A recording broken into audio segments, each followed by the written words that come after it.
पंचकुला के सेक्टर 14 स्थित आईटीआई में रोजगार मेले का आयोजन किया गया, जिसमें मुख्य अतिथि के तौर पर पंचकुला डीसी मोनिका गुप्ता पहुंची। आपको बता दें कि इस रोजगार मेले में 35 इंडस्ट्रियां आई हैं, जिसमें आज बच्चों को रोजगार दिया जाएगा। उससे पहले इंटरव्यू की प्रक्रिया ली जाएगी, जिस इंटरव्यू में जिन बच्चों का चयन होता है उन बच्चों को आज नौकरियां दी जाएगी। तो कहीं ना कहीं प्रशासन की ये पहली पहल है और अनूठी पहल है, जिसमें युवाओं को आज रोजगार मिलेगा। और पंचकुला प्रशासन की तरफ से पूरे इंतजामात किए गए हैं और पंचकुला सेक्टर 14 की आईटीआई के अध्यापकों द्वारा भी जो है पुख्ता इंतजाम यहाँ पर किए गए हैं। तो आप साफ तौर पर देख सकते हैं 35 कंपनियां यहाँ पर पहुंची हैं और 35 कंपनियों में रोजगार लेने के लिए यहाँ पर विद्यार्थी भिन्न भिन्न कैटेगरी के पहुंचे हैं। जिन्होंने यहाँ से आईटीआई पास आउट कर चुके हैं वो बच्चे भी इस रोजगार मेले में पहुंचे हैं। तो कहीं ना कहीं प्रशासन की ये अनोखी पहल है।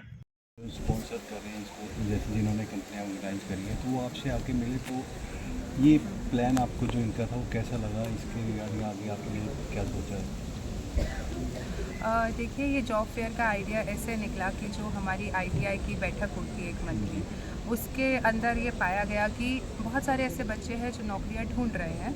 और उसी स्थान पर जब मैंने इंडस्ट्रियलिस्ट से बात की तो पता चला कि इंडस्ट्रियलिस्ट में भी नौकरियां देने के लिए वो बच्चों को ढूंढ रहे हैं। तो एक तरफ इंडस्ट्रियलिस्ट बच्चे ढूंढ रहे हैं और एक तरफ बच्चे नौकरियां ढूंढ रहे हैं। तो एक हमने सोचा इसका समाधान क्या हो सकता है। इसका समाधान यही निकल के आया कि हम एक जॉब फेयर लगाएं जहाँ पे इंडस्ट्रियलिस्ट भी आए, बच्चे भी आए, ऑन द स्पॉट इंटरव्यूज़ हों और उनका रिक्रूटमेंट हो जाए। तो इसी तहत तैयारी की गई और मेरे को बहुत प्रसन्नता आज देखते हुए हो रही है कि आईटीआई विभाग ने जो मैंने डायरेक्शंस दी उसके तहत बहुत अच्छा उन्होंने मेहनत करके आज ये मेला लगाया है, जिसमें लगभग 35 इंडस्ट्रीज़ जो है भाग लेने वाली हैं पंचकुला ज़िले की। और जो हमारे आईटीआई से बच्चे हैं जो पास्ट में पास आउट हुए हैं वो पार्टिसिपेट करने आज यहाँ आए हुए हैं। तो इनका आज ऑन द स्पॉट इंटरव्यू होगा और जो बच्चे इंडस्ट्रियलिस्ट को अपने मुताबिक लगेंगे उनको आज यहाँ पे नौकरी मिलेगी। मुझे ऐसा देख के खुशी है कि एटलीस्ट एक प्लेटफॉर्म हमारे बच्चों को मिलेगा जिससे उनको नौकरियाँ मिलेंगी और इंडस्ट्रियलिस्ट को जो है मैन पावर मिलेगी और देश की प्रगति में एक बहुत बड़ा महत्वपूर्ण योगदान ऐसे समारोह से मुझे लगता है कि होगा। आप जैसे आईटी बिल्कुल, देखिए ये बात निकल के आई थी जो मैंने इंडस्ट्रियलिस्ट से वार्तालाप किया था, तो इसका एक बहुत अच्छा समाधान विभाग ने भी निकाल रखा है, जिसको ये ऑन द जॉब ट्रेनिंग कहते हैं और डुअल सिस्टम ऑफ ट्रेनिंग कहते हैं। उसके तहत 6 महीने जो है बच्चों को ट्रेनिंग, अपने आईटीआई के 2 साल के जो कार्यकाल उनका जो कोर्स रहता है उसमें 6 महीने वो इंडस्ट्री में जाके सीखते हैं और उन्हीं की मशीनों पे सीखते हैं इंडस्ट्री की। तो ये एक बहुत अच्छा तरीका है जहाँ पे जो स्किल बच्चों में चाहिए वो इंडस्ट्रियलिस्ट उनको दे सकते हैं उस 6 महीने की ट्रेनिंग के दौरान। और इसी के साथ एक और चीज़ भी हमने डिस्कस की थी कि जो कंपनीज़ हैं वो अपनी मशीन्स जिन पे जो आज लेटेस्ट टेक्नोलॉजी यूज़ हो रही है वो भी आईटीआई के साथ टाई अप करके वो मशीन्स यहाँ पे करके और उन बच्चों को यहीं आईटीआई के प्रांगण में भी उन मशीनों पे भी ट्रेनिंग जो है दिलाई जा सकती है। इस पर भी वर्किंग की जा रही है ताकि कोई स्किल गैप ना रहे। जो लेटेस्ट टेक्नोलॉजीज उस प्रकार की इंडस्ट्रीज को चाहिए उसी प्रकार हमारे बच्चे ट्रेन हो, ऐसा बिल्कुल प्रयास किया जाए।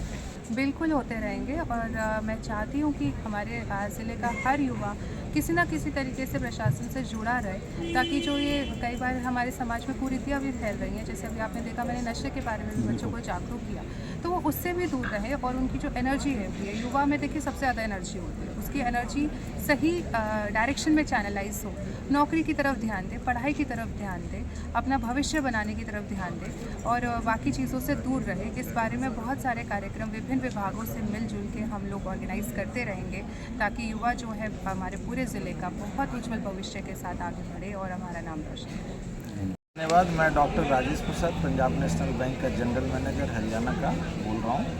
ये रोजगार मेला आईटीआई जो है पहले आज यहाँ कराई है, उससे पहले कालका आईटीआई में भी कराई थी। तो उन्होंने पंजाब नेशनल बैंक को एक अपना साथी रखा है। हम सीएसआर के तहत और इनके साथ जुड़े हुए हैं और हम भी एक मंच प्रदान करते हैं, इसमें मदद करते हैं बच्चों को फिनेंशियल लिटरेसी देके।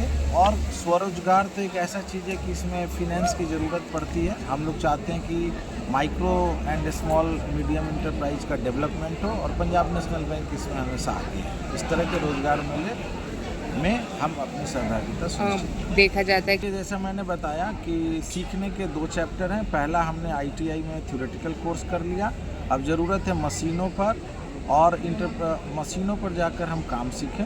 जो हमारे एम्प्लॉयर आज यहाँ आए हैं वो इनको एक मौका दे रहे हैं। चूँकि एक बच्चा 8-10 घंटे समय लगाता है तो उनको एक स्टाइपेंड एक जॉब के रूप में दी जा रही है और यहीं से वो आगे बढ़ेंगे और आगे वो सोचेंगे तो अपना रोज़गार भी लगा करके 2 लोगों को और रोज़गार का सृजन कर सकें। आपने बहुत अच्छा प्रश्न पूछा है, क्योंकि बैंकिंग सेक्टर ही देश में फिनेंस उपलब्ध करा के देश के आर्थिक गतिविधि में प्रदान करता है। तो ये जो बच्चे हैं और दूसरे भी जो उद्यमी हैं, किसी भी प्रकार का लोन विभिन्न भारत सरकार और बैंक के नियमों के तहत ले सकते हैं। जैसे मैं बताऊं, कौशल विकास में प्रधानमंत्री विश्वकर्मा योजना है, जिसमें ट्रेनिंग ITI और बैंक के रूरल एम्प्लॉयमेंट ट्रेनिंग में देकर के हम 15,000 का टूल किट और 1 लाख का प्रथम लोन हम देते हैं। और रोजगार को जब बढ़ाएंगे तो 1 लाख से 2 लाख, 2 लाख से 3 लाख करते हैं। एक नियम है। दूसरा, मुद्रा स्कीम जो बहुत सालों से चल रही है, उसके तहत बिना किसी गारंटी के, बिना किसी कोलैटरल के 50,000 रुपये से लेकर 20 लाख तक रुपए का लोन हम विभिन्न सेगमेंट में, चाहे वो सर्विस का हो चाहे मैन्युफैक्चरिंग का, देते हैं। इससे भी जब बड़ा रोजगार हो जाता है तो उसमें 5 करोड़ तक के लोन CGT MSE में बिना किसी कोलैटरल के हम लोग देते हैं। और ये पंजाब नेशनल बैंक 650 शाखाएं पूरे हरियाणा में है और सर्व हरियाणा ग्रामीण बैंक जो हमारी प्रायोजित ग्रामीण बैंक है उसकी 680 और है। तो आपने देखा कि करीब 1400 शाखाएं हैं। ये लोन हम 3 दिन के अंदर देना सुनिश्चित करते हैं, सिंगल विंडो सिस्टम से और बिना किसी लाग लपेट। आपने बहुत ही अच्छा प्रश्न पूछा, क्योंकि ITI तो एक प्राथमिक कोर्स है। अब डॉक्टर में, इंजीनियरिंग में या विदेशों में भी जाके जो पढ़ते हैं, तो पंजाब नेशनल बैंक के पास एजुकेशन लोन देने का बहुत अच्छा सुविधा है। हम लोगों ने सरकारी संस्थाओं को वर्गीकृत कर दिया है। कुछ सरकारी संस्थाएं जिसमें IIT, IIM, सेंट्रल यूनिवर्सिटीज और इंस्टीट्यूट ऑफ नेशनल इम्पोर्टेंस हैं, उनमें बिना किसी गारंटी के, सिर्फ पेरेंट के गारंटी पर ही हम जो है 10 लाख से 20 लाख तक का लोन 3 दिन के अंदर हम मुहैया कराते हैं, क्योंकि उसका एडमिशन एक प्रक्रिया के तहत हुआ रहता है। कोई ज़्यादा इसमें डॉक्यूमेंटेशन नहीं है। विदेशों जाने के लिए भी हम लोन देते हैं और पंजाब नेशनल बैंक सरकारी बैंक में एजुकेशन लोन हरियाणा में सबसे ज़्यादा दे रहा है। यदि आप इसको डाटा पर देखेंगे तो सबसे अग्रणी हमारा बैंक।